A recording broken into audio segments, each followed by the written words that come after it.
início do fórum da sessão de hoje, com 30 vereadores presentes no plenário. São os vereadores? São os vereadores? Eternamente com você! Fora PT! Eternamente com você! Fora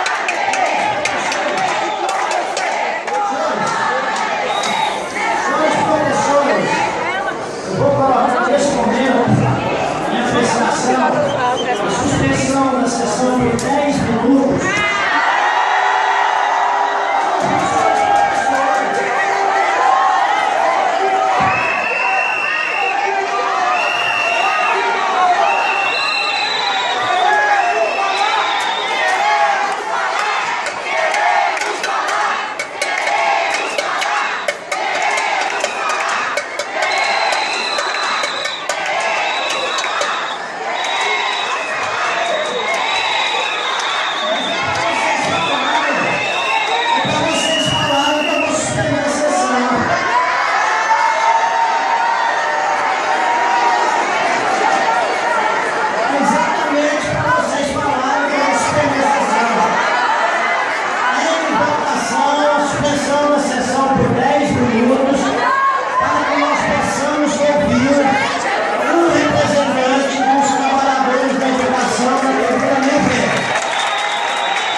Mas para que precisa suspender para ouvir? Pode manter a sessão para ouvir o representante?